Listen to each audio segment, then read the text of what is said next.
wholesaling and you never get into buy and hold, Airbnb arbitrage, you are an idiot. Sorry. Not sorry. Don't be an idiot. This could be the best video we've ever launched. However, it has no plan. We chose this topic because it comes up all the time. I know for a fact we have a ton of good points on this, but they're going to come at you in no random order, except for the last one. So stay tuned all the way through. Don't you dare skip to it, because there are a lot of great gold nuggets on how not to be an idiot in real estate. Welcome back to the channel. My name's Cody. This is Christian, and we're talking about how to not be an idiot. Don't be one. And what Dave Ramsey would call stupid on steroids. Stupid. But if you don't want to be an idiot, step one, don't have variable rate mortgages. Yep. That is a solid start to play the game the right way. Step two, don't build your business off of appreciation alone. Yes, I've seen so many people lose portfolios that way. That seems to be the easiest way to lose the game, which is 1 point to Dave Ramsey, because he does say that is the biggest downfall of debt. It's Yep. Short-term or variable rate. If you want to be smart, build off of positive cash flow. Now, step three, you don't hold any real estate. If you're just flipping through contracts or flipping real estate, you're wholesaling and you never get into buy and hold, Airbnb arbitrage. you are an idiot. Sorry. Not sorry. Sucks to suck. Don't be an idiot. You have to hold real estate for a very long period of time to consistently make money. You can get a lot of income by flipping contracts. I know people that make tens of millions of dollars flipping real estate, but they also hold a lot of real estate. They built their base off of fixed rate debt, long-term holds, and cash flow. They're making tens of millions of dollars, but they're plugging all that money into long-term holds. Two more coming at you. Starting in single family or staying in single family. Don't be an idiot. You cannot build a large enough business off of single family to make it make sense. You will hit a point where there is no amount of systems and processes that are cost effective to do that. What you're ending up doing is you're going one rental contract per building, per utilities, per roof, per siding. You want to spread out as many expenses as you can under one roof. Your maintenance costs go down globally. Your cost to manage go down globally. The efficiencies to scale, it can take you, to get to 100 units, it could take you 2 or 3 contracts as opposed to 100 contracts to get to the same place. You cannot compete with multifamily going single family. Not possible. You will not reach your goals unless your goals are very, very small. Conversely, starting too large. There's a lot of people and a lot of coursework online that says, hey, go ahead and syndicate, crowdsource, do whatever, and buy your first 200 unit building as your first deal. I promise you, you will make mistakes on your first deal you will not make on subsequent deals. Now, you could do a really good job, but you will not do as good on your first deal as you do on your 10th deal. And the CapEx on 200 units will bankrupt you if you're not planning for it. So don't be an idiot. Yes, everything will take more time, more money. And we see an average is usually about 3 times. Like when people project this is very standard. It will take you 3 times as long to complete your projects and cost 3 times as much as you first expect. Now, once you get more experience, you can do more expensive projects because you actually know the cost. When you're getting started, I think that is the most common piece of feedback we get in our mentorship group after people close. They're like, oh my gosh, this took some time. It takes some time and it takes some money to take an asset and reposition it. Next on the list, don't partner with people if you don't know their goals and where they're coming from. Oh my goodness. People do that too often, and then they end up in a ugly divorce of a business relationship. More relationships fail in business than succeed by a fairly astronomical margin. Does not mean you can't have a good partnership, but you will not have the partnership you expect if you do not know their goals. And even if you have known them for a little bit, don't partner with people that can afford to bury you. That's a bad idea. And if they get the opportunity, they very well might. Exception to that, there's a certain point where everyone can just afford to float lawyers forever. And apparently, rumor has it that number is about $20 million of net worth is where you have equal power up until some billionaire comes in and can just outplay you.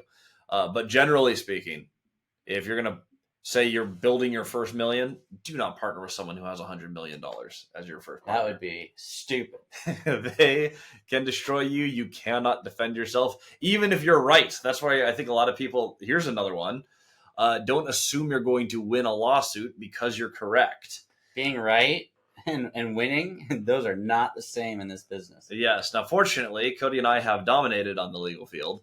That being said, we had to build up a pretty healthy base of cash flow to do so, and it is ludicrously expensive.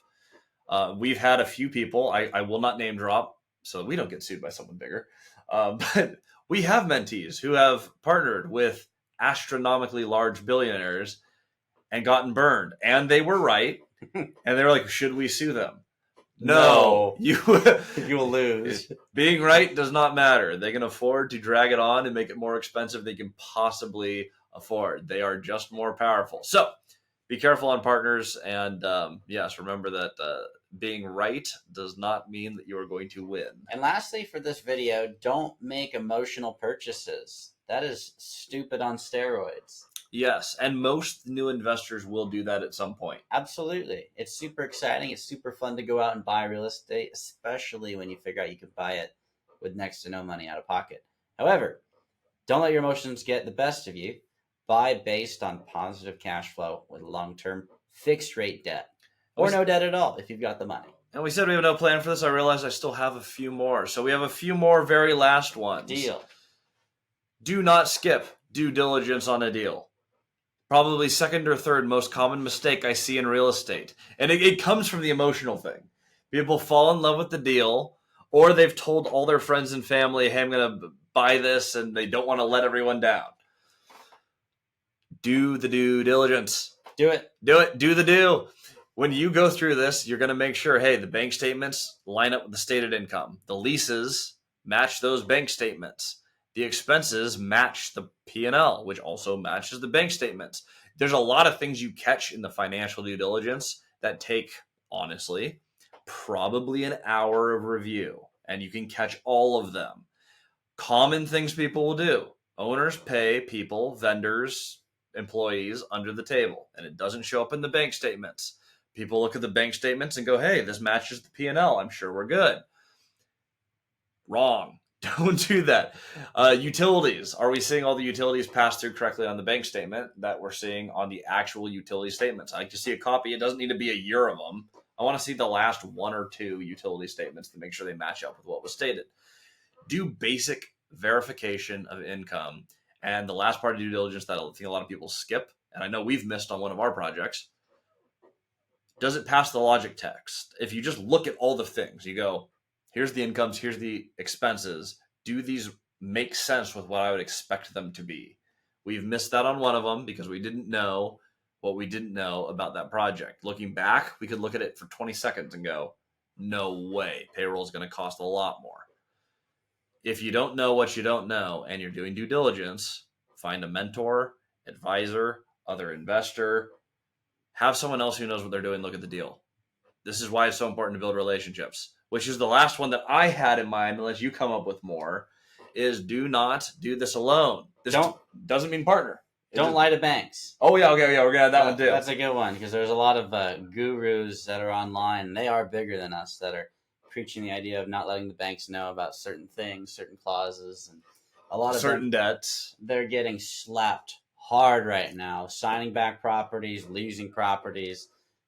It's a bloodbath, and it's because they built a stupid business model off of lying to banks. Don't do that. It's a bad idea. Yep.